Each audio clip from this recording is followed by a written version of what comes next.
আসসালামু আলাইকুম। আজকের ভিডিওতে আমি দেখাবো যে আপনার বিকাশ অ্যাকাউন্ট থেকে আপনি কিভাবে ব্যাংক অ্যাকাউন্টে টাকা এড করাতে পারেন। যে আপনার বিকাশ টাকা আছে কিন্তু আপনি চাচ্ছেন যে আপনার ব্যাংকে টাকাটা নিতে। তো ১ম এ আমরা বিকাশ অ্যাপসে ক্লিক করব এবং আমি বিকাশ অ্যাপসে লগইন হয়ে যাব। লগইন হওয়ার জন্য আমার পিনটা দিচ্ছি।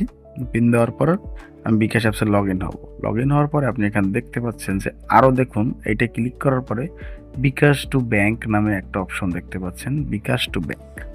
আপনি এখানে একটা ক্লিক করবেন। ক্লিক করার পর ব্যাংক অ্যাকাউন্টে দিতে যাচ্ছেন না যেকোনো একটা ভিসা ডেবিট কার্ডে আপনি টাকাটা এড করতে চাচ্ছেন। আমি যেহেতু ব্যাংক অ্যাকাউন্টে এড করতে চাচ্ছি, আমি ব্যাংক অ্যাকাউন্টে ক্লিক করব এবং আপনার এখানে আমার কয়েকটা অ্যাকাউন্টে এড করার দেখতেছেন যে আমি ব্র্যাক ব্যাংকে বিকাশ এড করা ছিল। এখান থেকে আমি অনেক টাকা ওখানে পাঠিয়েছি।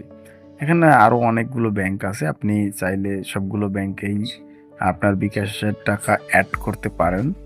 আপনি আপনার যেই ব্যাংক অ্যাকাউন্ট আপনি ওই ব্যাংক অ্যাকাউন্টটাকে একটা ক্লিক করবেন। ক্লিক করে আপনার ব্যাংক অ্যাকাউন্টে একবার এখানে এড করে নিবেন।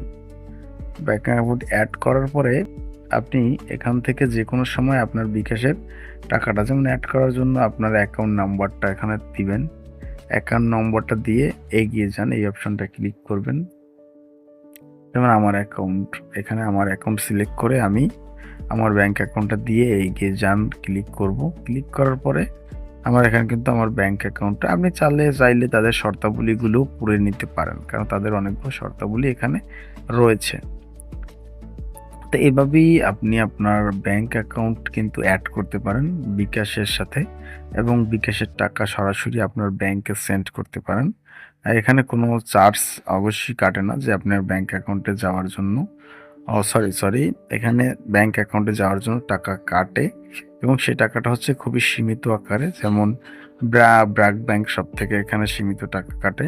ব্র্যাক ব্যাংকে আপনি চাইলে এই লেনদেনটা করতে পারেন। ধন্যবাদ।